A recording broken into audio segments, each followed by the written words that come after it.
Awesome Blossom 527 here. Today is a big day. It is the day that my film is premiering for the first time to the public. And my friend from back home, Isaac, I don't know if he's been in any vlogs yet, probably not, but he drove all the way from Pennsylvania just to see my film. So now we are going to go find him because he just arrived. Hey, how's it going? Good, how are you? Doing good. How was the trip? Long. Yeah. I drove more than I slept. Oh god. Same though, yeah. I was up till like 3 this morning. Yeah. How's it going? Oh, Good. Get in here. Good to see you, man. Oh. Alright, let me It's gonna be light, as the kids say. So we're here.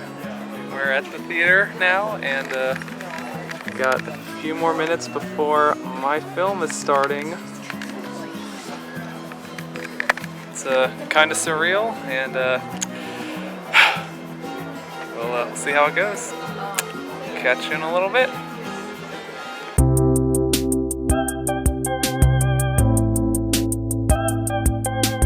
To start off with, Corey, Yes. what did your professor say about making a musical?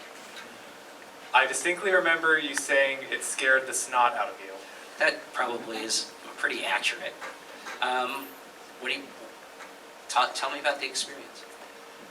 I think it's on some BTS video somewhere, but I said it was one of the hardest, most difficult, most draining experiences I've ever done, like with making a video, but at the same time it was one of the most rewarding as well, but with the way it turned out.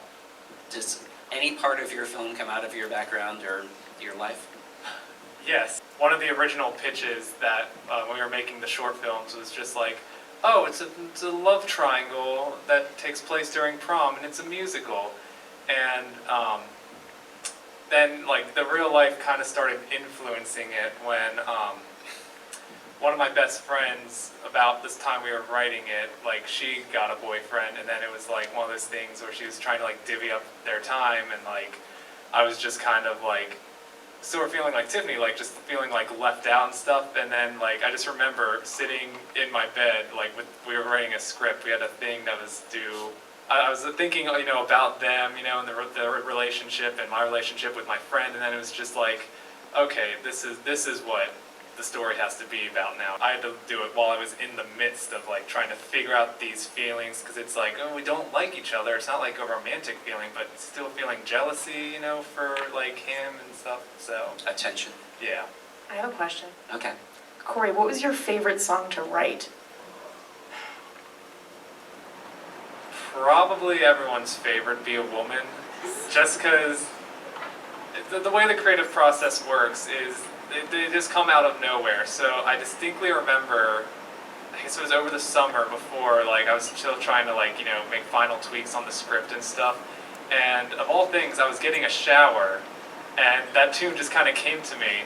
And so I just had to keep repeating it to myself over and over again until I got out and was able to like, you know, record it on my phone or like write something down so I wouldn't forget it. Before we leave that, tell us a little bit about the process. You had two people writing music and you wrote the lyrics. Yes, it was, I wrote the lyrics, you know, as I was writing the script, and it kept changing every time, so I had to rewrite songs, so that was a pain.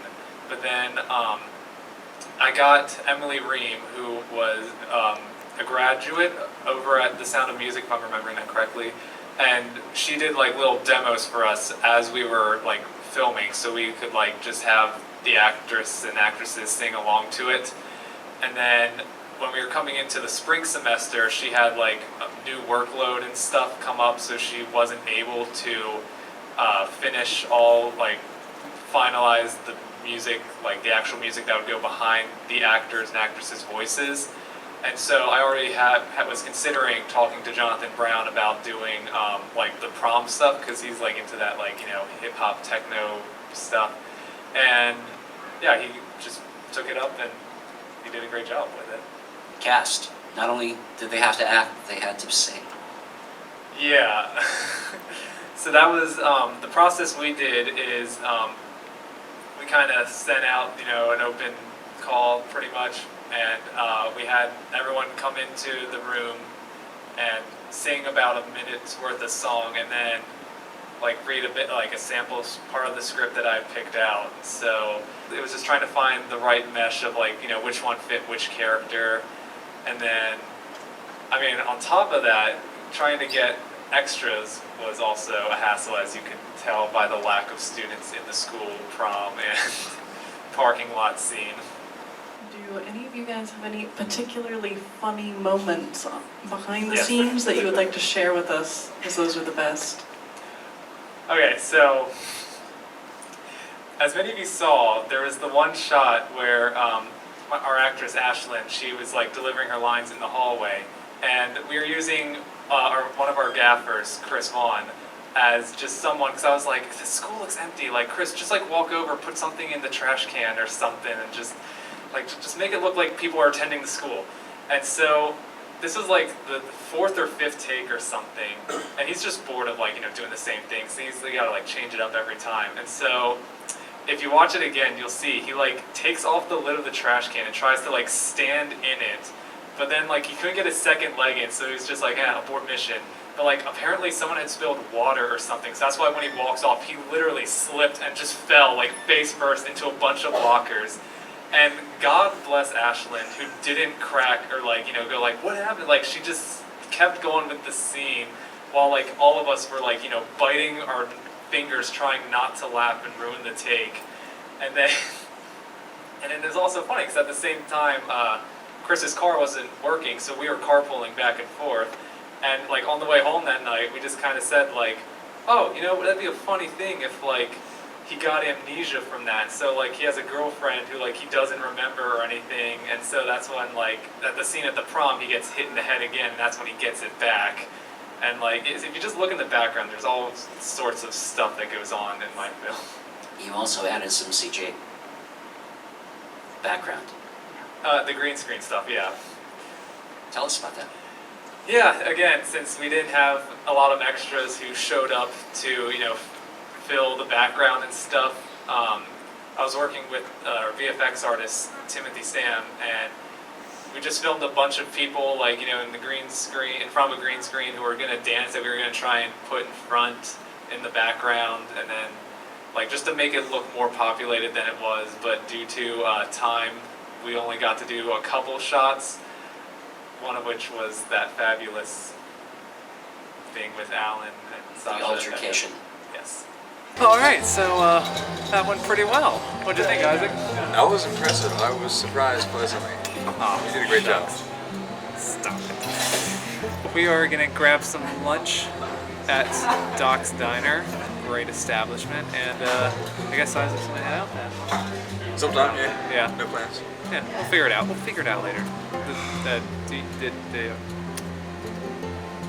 What's the phrase I'm thinking of? It's something with details. The devil's in the details. Yes, the devil's in the details, so that's why we are not detailing our plans, because we don't like the devil. Screw that noise. And as they say, all good things must sadly come to an end, such as Isaac's time here in Virginia. He's got, you know, a life and stuff back home he's got to get to, can't stay here forever, but yeah, thanks for coming out, man. It welcome. means so much. I enjoyed your film. Exactly. I'm glad you did enjoy it too. You are now moved to the bestest of friends category above everyone else. You made the choice. Yes. About time. It's on official on camera now. In your face, Jacob. It took me, over now, 12 years, but I did it. I still love you though, Jacob. It's just, you know, you didn't drive 5 hours just to see my film and then drive 5 hours back, so.